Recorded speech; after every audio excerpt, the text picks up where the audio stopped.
Assalamualaikum warahmatullahi wabarakatuh. Bersama saya Muhammad Rizal. Hari ini kita akan membahas dua bentuk praktik ekonomi dalam Islam, yakni tentang jual beli dan khiyar. Nah, jika sobat suka dengan bahasan ini, silakan klik like. Jika tidak suka, boleh tulis kritik, saran ataupun pertanyaan pada kolom komentar dan dukung saya untuk membuat konten-konten edukatif dengan mengklik tombol subscribe dan aktifkan juga lonceng notifikasinya. Nah, baik, kita masuk pada pembahasan yang pertama, yakni tentang jual beli. Nah, jual beli dalam bahasa Arab disebut juga dengan al-bai, artinya memberikan barang dan mengambil harga nilai atau menjual. Sobat pasti sudah tahu kan, jual beli adalah tukar menukar sesuatu dengan sesuatu berdasarkan keridhaan antara keduanya. Nah, sedangkan secara syara, jual beli adalah memindahkan hak milik dengan hak milik lain berdasarkan persetujuan dan hitungan materi. Nah, prinsip dari jual beli itu sahabat adalah adanya keridhaan antara penjual dan pembeli. Dalilnya ada pada Quran surah An-Nisa ayat 29 yang artinya, wahai orang-orang yang beriman, janganlah kamu saling memakan harta sesamamu dengan jalan yang batil, kecuali dalam perdagangan yang berlaku atas dasar suka sama suka di antara kamu. Dan janganlah kamu membunuh dirimu, sungguh Allah Maha Penyayang kepadamu. Quran surah An-Nisa ayat 29.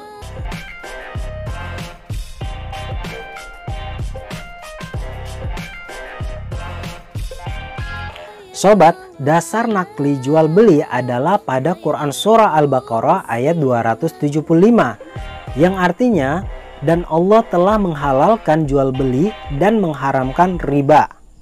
Nah, sedangkan dalam hadis Nabi Muhammad SAW disebutkan bahwasanya dari Rifa'ah bin R.A.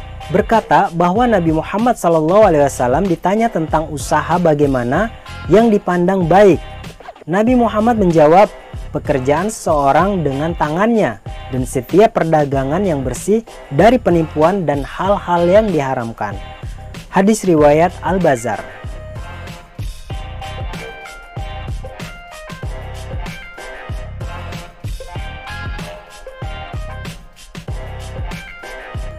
Sobat, dalam jual beli juga terdapat rukun-rukunnya.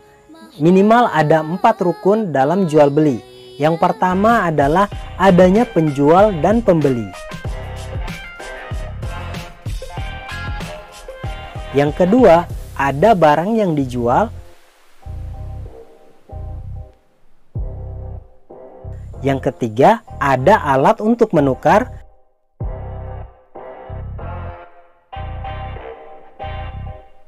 Dan yang keempat, ada ijab kabul. Nah, kita bahas dari yang pertama, yakni ada penjual dan pembeli. Nah, untuk menjadi seorang penjual dan pembeli sahabat, ternyata ada syarat-syaratnya juga. Yang pertama adalah seorang penjual dan pembeli harus berakal. Yang kedua, memiliki kemampuan memilih. Dan yang ketiga, atas kehendak sendiri. Kemudian, syarat barang yang dijual adalah yang pertama, barang yang dijual haruslah suci, halal, dan baik. Barang yang dijual harus bermanfaat. Yang ketiga, barang yang dijual adalah milik orang yang melakukan akad. Dan yang keempat, mampu diserahkan oleh pelaku akad. Yang kelima, mengetahui status barang tersebut.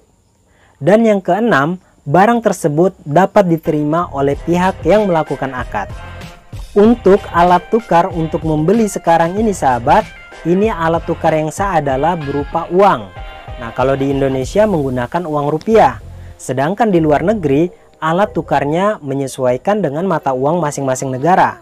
Kemudian rukun yang keempat dalam jual beli adalah adanya ijab kabul.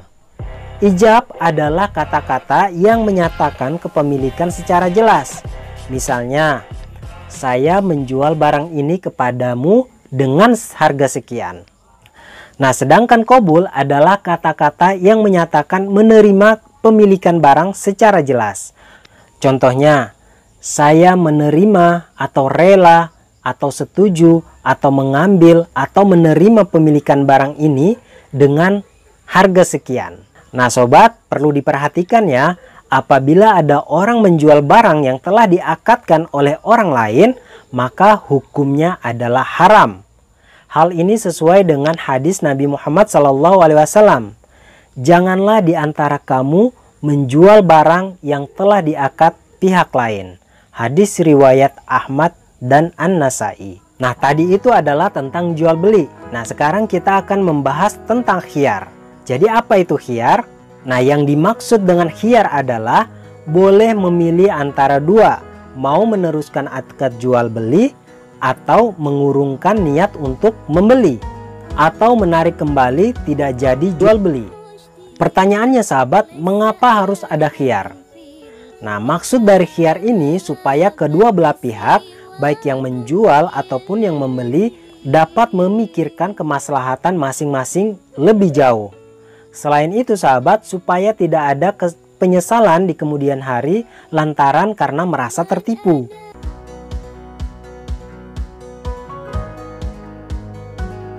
Nah setelah sahabat mengetahui arti dari khiyar, sekarang kita bahas tentang jenis-jenis khiyar. Nah jenis-jenis khiyar ini sahabat ada 3. Yang pertama adalah khiyar majelis, yang kedua khiyar syarat, dan yang ketiga adalah khiyar aibi. Kita bahas yang pertama yakni khiyar majelis.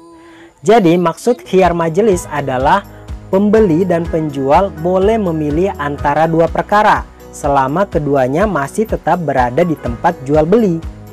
Artinya belum meninggalkan tempat jual beli. Maka di situ terjadi tawar-menawar, apakah ingin melanjutkan jual beli ataukah mengurungkan jual beli. Khiyar jenis kedua adalah khiyar syarat. Maksud dari khiyar syarat adalah khiyar dijadikan syarat sewaktu akad oleh keduanya atau salah seorang, atau bisa dikatakan sebagai garansi.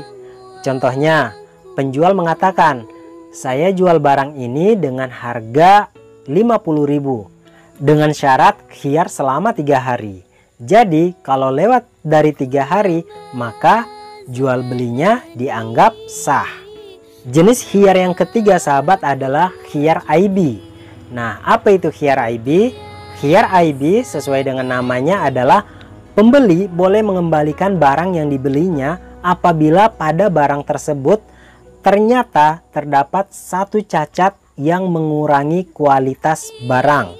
Maka sudah sepantasnya ketika seorang pembeli merasa dirugikan, kita sebagai penjual harus mau menerima barang yang dikembalikan kepada kita. Nah sobat, dalam jual beli ada istilah tanajusi. Apa itu tanajusi?